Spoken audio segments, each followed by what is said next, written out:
Tendo nascido Jesus na cidade de Belém, na Judéia, no tempo do rei Herodes, eis que alguns magos do Oriente chegaram a Jerusalém, perguntando: onde está o rei dos judeus que acaba de nascer? Nós vimos a sua estrela no Oriente e viemos adorá-lo. Ao saber disso, o rei Herodes ficou perturbado, assim como toda a cidade de Jerusalém.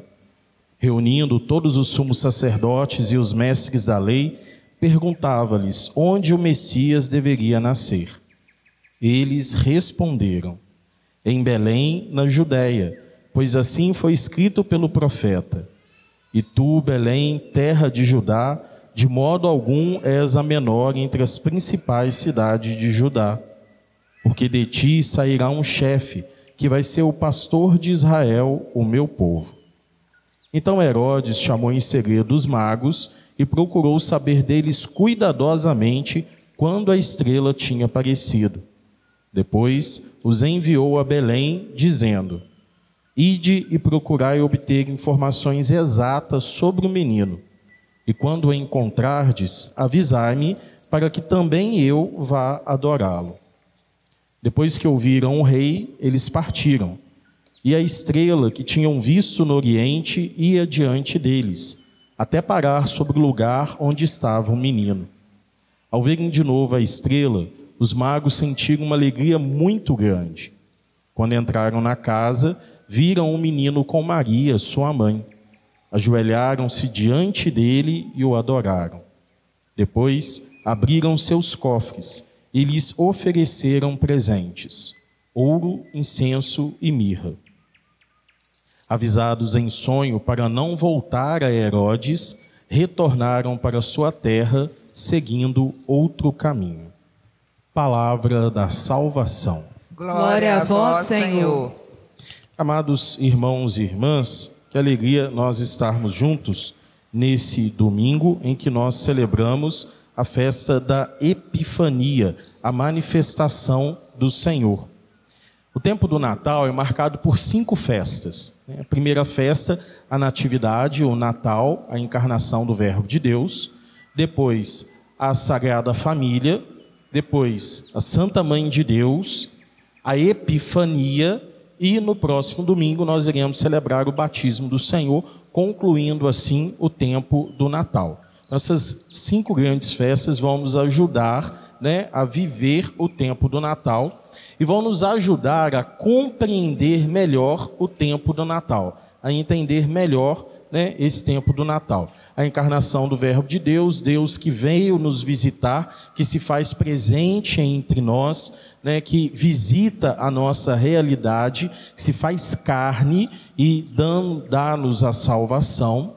Depois a Sagrada Família, como nós refletimos no domingo da Sagrada Família, aquela família que em todas as suas imperfeições humanas, foi escolhida por Deus e mostra para nós a perfeição divina, que não depende, simplesmente da criatura humana, não somente da criatura humana, mas que mesmo diante das nossas imperfeições, Deus nos usa como instrumentos para manifestar a sua glória. Então, a Sagrada Família. Depois, a solenidade da Santa Mãe de Deus, onde nós reafirmamos a nossa fé em um único Deus. Somos monoteístas, cremos em um único Deus, que se revela a nós enquanto Pai, Filho e Espírito Santo. Por isso, atribuímos a uma única divindade, daí a Santa Mãe de Deus. Hoje, a festa da Epifania, E o que é isso? A festa da manifestação. Deus, então, quase que concluindo esse tempo, quase que fazendo um resumo ali desse tempo, depois já partindo para a vida pública de Jesus com o batismo. Hoje, nessa festa, nós quase que resumimos, dizendo: olha, Deus se manifestou a nós, Deus se revelou a nós. O Natal, essa festa que nós estamos celebrando, esse tempo que nós estamos celebrando, é justamente a certeza de que Deus se manifesta, se revela a nós. Esta festa de hoje da Epifania, da revelação do Senhor, Epifania significa isso, né? Revelação, pode ser chamada também de festa da luz, onde nós vemos que a luz de Cristo vence as trevas do pecado. A luz de Cristo vence as trevas da morte. A luz de Cristo veio brilhar nos nossos corações para nos transformar, para nos guiar a um caminho novo. A primeira leitura que nós escutamos, tirada da profecia de Isaías, já começa dizendo a respeito dessas luzes, recordando para nós: levanta-te, acende as luzes de Jerusalém, porque chegou a tua luz, apareceu sobre ti a glória do Senhor. É interessante porque fala, né? Levanta, acende as luzes de Jerusalém. Então dá a sensação para quem está lendo, né, de que estava no escuro, então é preciso acender uma luz, né, porque algo está chegando. Só que aí o profeta continua: porque chegou a tua luz. Como assim acender uma luz para poder ver a luz, né? É justamente para poder mostrar para nós: olha, levanta, acende o coração, abre a tua vida, porque a luz da verdade veio nos iluminar. A luz verdadeira vem até nós, o Cristo. É Ele que nós devemos ouvir, é a Ele que nós devemos seguir. Eu vou pedir, né, para vocês desculpas, mas dando um salto já para o Evangelho, para não me alongar tanto na homilia, né, mas aí depois, novamente, no Evangelho, nós vamos ver o sinal da luz. A luz que apareceu nos céus e guiou aqueles magos do Oriente, né? Então, a luz que surgiu lá no alto do céu e guiou aqueles magos. Só um parêntese, né, inicial, primeiro parêntese de hoje, o Evangelho narra para nós que eram magos, não narra que eram reis, né? Narra que eram magos. Agora, nós acabamos atribuindo, né, depois, ao passar dos anos, atribui-se que eles sejam reis por conta da liturgia de hoje, da profecia, né?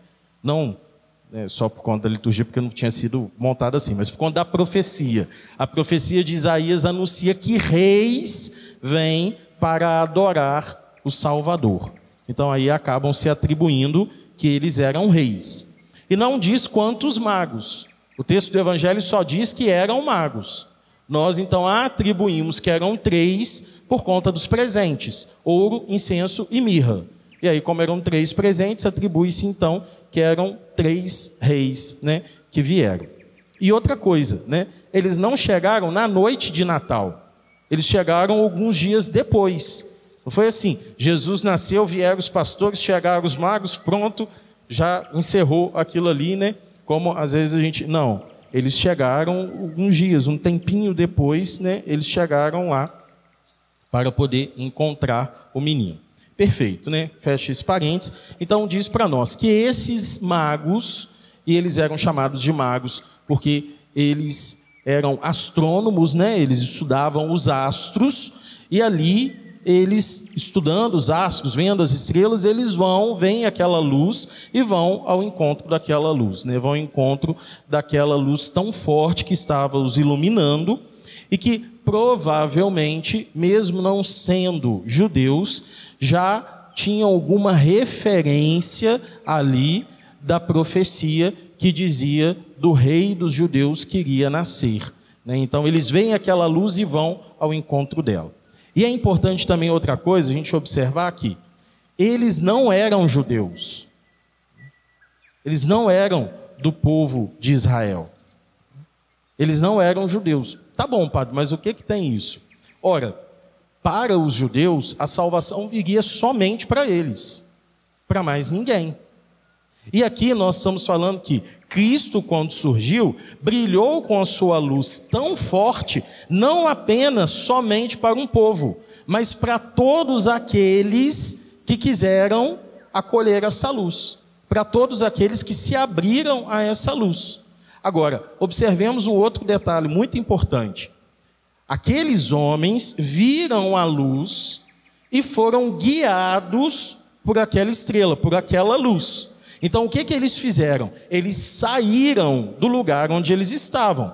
Tá bom, padre, que novidade, né? Afinal de contas, eles foram até Jesus. Foram até Jesus. Aqui a gente tem um duplo sentido, né?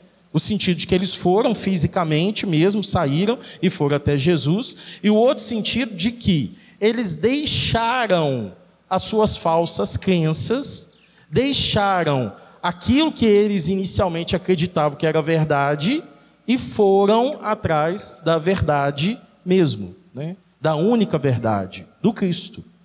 E o que isso significa para nós? Amados irmãos e irmãs, se nós queremos encontrar a Cristo, nós também precisamos renunciar às nossas mentiras. Renunciar às nossas mentiras significa justamente renunciar àquelas coisas que nós queremos que sejam porque nós queremos. Como assim, padre? Olha, tantas vezes nós queremos construir uma fé do nosso jeito, do jeito que nos agrada mais, do jeito que não exige muito da gente também. Ah, não, mas isso dá trabalho demais. Ah, mas é porque o importante é o coração. Deus vê o coração, né? Então está tudo certo, está tudo ótimo. Não preciso preocupar com isso. Eu preciso sair.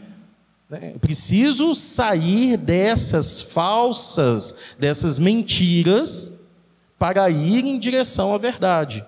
Deixar que a verdade me ilumine. Deixar que a verdade me modifique.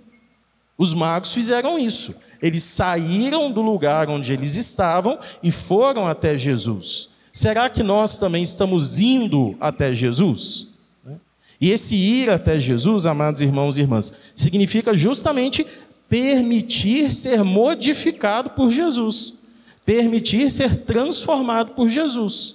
Será que a gente está fazendo isso? Ou será que a gente está tentando encaixar Jesus naquilo que a gente quer, da forma com que nós queremos, né? Naquilo que é mais conveniente para a gente? O que a gente está tentando fazer? Perfeito. Então os magos foram até Jesus. Depois, eu vou precisar abrir um parêntese de novo. Eles foram iluminados por aquela luz, né, por aquela estrela, até Jerusalém. Quando eles chegam em Jerusalém, eles não veem mais a estrela. Então, não tem mais a luz. Olha que interessante, né? Eles foram em direção da luz, mas quando eles chegaram em Jerusalém, né, a sede dos judeus, onde estava, né, o palácio, onde ficaria o rei dos judeus, eles não veem mais a luz. Não tem mais a luz. Então, o que eles fazem? Eles vão até o palácio. Afinal de contas, se está nascendo um rei, ele vai estar num palácio, né? É o que se espera de um rei. Então, eles vão até o rei. Chegam lá em Herodes. Aí o parêntese né, o segundo parêntese, a falar de Herodes. Olha, ser católico não dá para ser preguiçoso. A gente precisa entender muita coisa, porque senão a gente fica perdido e vira um fundamentalista que, né, vai falando as coisas assim, à torto e direito, e não entende o sentido daquilo que está escrito realmente na Sagrada Escritura. Perfeito. Vamos lá, vamos voltar rapidinho, dar um salto histórico aqui. Esse Herodes era o Herodes o Grande. Por que o senhor está falando isso, padre? Vamos lá que a gente vai entender. Herodes o Grande era um rei ali dos judeus. Ele era rei lá em Jerusalém. No entanto, ele não era aceito pelos judeus. Ele não era bem visto pelos judeus. Por quê? Ele não era reconhecido como aquele que veio por meio da profecia, porque ele não era da descendência de Davi. Logo, ele não era nem de longe a possibilidade do Messias. Ele não deveria, para os judeus piedosos, ele nem deveria ser rei, porque ele não era da descendência de Davi. Depois, ele não era judeu de sangue legítimo, né? Então, eles já tinham ali uma certa resistência com ele, porque ele tinha uma parte dos macabeus, mas a outra parte dele era de sangue pagão. Então, eles já não aceitavam ele, já tinham uma resistência muito grande com ele. E aí, o que Herodes faz, né, esse Herodes o Grande? Ele tenta fazer de tudo, né, para poder conquistar o povo. Ele faz um reinado, tanto que ele é chamado de o Grande, realmente, do ponto de vista administrativo, fantástico. Ele era um ótimo administrador. fez, né, uma administração muito boa, construiu muitas coisas, né? O templo que tinha sido destruído e depois fora reconstruído, mas estava muito feiozinho, né? Porque o povo tinha acabado de voltar do exílio, não tinha muito recurso. Ele foi lá e embelezou o templo, né? Ele fez de tudo para tentar conquistar o povo, mas não conseguia. As pessoas não gostavam dele, não aceitavam ele, e ele tinha uma mania de perseguição. Ele era meio psicótico, achava que todo mundo estava tramando contra ele, afinal ele não era muito bem aceito, então todo mundo estava tentando fazer alguma coisa contra ele. E aí, com isso, o que ele fazia? Ele era capaz de se entregar às maiores atrocidades, porque ele não queria perder o poder. Então, para não perder o poder de ser rei, ele faz uma ótima administração, mas só para poder se manter no poder. Não por justiça, não porque não, para poder se manter no poder. E para poder se manter no poder, o que ele faz? Ele manda matar a mãe dele, porque ele desconfia que ela estava tramando contra ele. Ele manda matar filho, ele manda matar um monte de gente, né, que servia, que estava ali ao redor dele, porque se ele desconfiasse que alguém estava tentando tramar alguma coisa para tomar o trono dele, ele mandava matar. Era completamente uma síndrome persecutória terrível, né? Imaginava que todo mundo estava perseguindo, todo mundo estava tentando fazer alguma coisa contra ele, contra o poder que ele tinha. Para não perder o poder, ele era capaz das maiores atrocidades. Para não perder, né, aquilo que ele considerava o mais importante, que são essas coisas passageiras, ele se vendia com muita facilidade, como se vendia para o Império Romano, perfeito, e aí então ele estava ali como rei. Guarda essa informação, e agora vamos voltar para o Evangelho. Os reis, os magos vieram e chegaram ali em Jerusalém. Chegando em Jerusalém, o que é que eles fazem? Vamos lá no palácio. Eles chegam no palácio e vão até Herodes. Quando Herodes acolhe eles perguntam para Herodes, esse homem louco, que para não perder o poder era capaz das maiores atrocidades. Eles perguntam, qual a pergunta que eles fazem para Herodes? Onde está o rei dos judeus que acaba de nascer? Gente, imagina para um homem que mandou matar a própria mãe, porque ele estava com medo de que ela estivesse tramando contra ele alguma coisa, para que ele não perdesse o poder, não perdesse o reinado, alguém chegar para ele e perguntar para ele, aonde está o rei dos judeus que acaba de nascer? Nós vimos a sua estrela no Oriente e viemos adorá-lo. Eles acabam de falar com ele, nasceu o rei dos judeus, e não é somente rei, porque nós viemos adorá-lo. Então ele é Deus. É a escritura se cumprindo. Herodes deve ter entrado num parafuso maluco. Mais surtado do que ele já era, ele deve ter ficado. Por quê? Porque ele viu ameaçado o poder que ele tinha. E para não perder esse poder, o que ele vai fazer? Ele vai, né, tramar ali uma coisa, né, e depois vai mandar matar todos os meninos que nasceram naquela região. Todos os recém-nascidos. Gente, o que um recém-nascido pode fazer? Além de chorar, fazer cocô, né? Não dá para fazer mais nada. É um ser completamente dependente. Se os pais não cuidarem, se os pais não fizerem alguma coisa por ele, ele morre. É um ser completamente dependente. Olha a que ponto, né, as trevas do pecado, da ganância desmedida, da sede pelo poder, levaram Herodes a mandar matar todos os meninos recém-nascidos naquela região. Porque um deles poderia tomar o seu trono.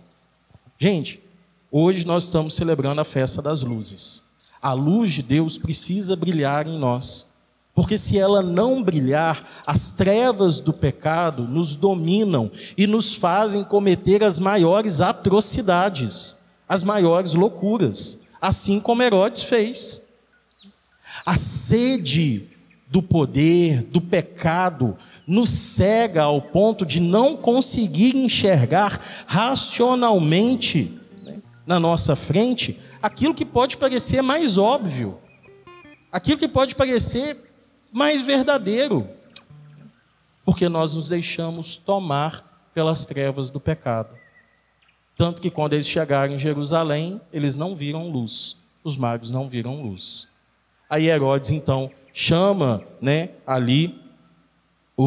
chama os chefes, os mestres da lei, chama os sacerdotes e pergunta para eles, imagina o desespero que ele devia estar gritando, esberrando lá, esgoelando com o povo, querendo saber aonde que nasceu o rei dos judeus. E aí eles vão confirmar para Herodes aquilo que a profecia de Miqueias tinha dito. Lembra a profecia de Miqueias, lá no 4º domingo do Advento, que a gente escutou? E tu, Belém, terra de Judá, o evangelista até faz questão de recordar, dessa profecia. Em Belém da Judéia, porque diz: e tu, Belém, terra de Judá, de modo algum és a menor entre as principais cidades de Judá, porque de ti sairá um chefe que vai ser o pastor de Israel, o meu povo. Então ele vem para os reis e olha, o que as trevas do pecado fazem. Eles estão indo para adorar um recém-nascido. Olha o que Herodes vai fazer. Herodes vai chegar para eles e vai falar com eles o seguinte: que ele, tinha nascido em Belém. E aí chega para eles e diz: ide e procurai obter informações exatas sobre o menino, e quando o encontrardes, avisai-me, para que também eu vá adorá-lo. Olha a maldade, Ele ainda vai ali e mente para eles: olha, vai lá, faz isso, porque me avisa, descobre onde que ele está, mas direitinho, e vem e me informa, porque depois eu vou lá também para adorá-lo. Ele queria ir para matar o menino. Olha o que as trevas do pecado fazem conosco. Mas quando eles saíram de Jerusalém e foram em direção a Belém, o que aconteceu? Eles viram novamente a luz. E guiados pela estrela, guiados pela luz, foram até Jesus. Quando chegaram lá, entraram na casa e encontraram Jesus com Maria, sua mãe. E ali eles ofereceram os presentes: ouro, reconhecendo a realeza, ele é rei; incenso, reconhecendo a divindade, ele é Deus; e mirra, reconhecendo com que morte ele iria morrer, entregando a sua vida pela nossa salvação.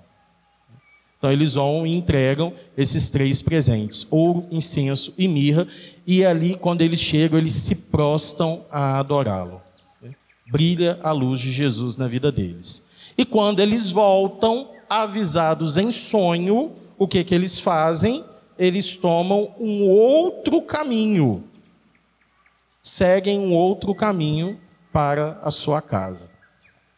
Padre, o que tem isso? Olha, então aqui a gente está falando: as trevas do pecado nos dominam e nos cegam, nos deixam completamente desorientados, ao ponto de nós cometermos as maiores loucuras. Mas a luz de Deus que brilha nas nossas vidas nos guia para a verdade. No entanto, se nós somos guiados pela luz de Deus, nós não podemos mais fazer o mesmo caminho na nossa vida. Nós precisamos mudar de caminho, assim como aqueles reis fizeram. Eles foram em outra direção. Eles não voltaram até Herodes, mas eles foram numa outra direção. Por quê? Porque a luz de Deus brilhou diante deles. Então era necessário mudar o caminho, mudar a vida.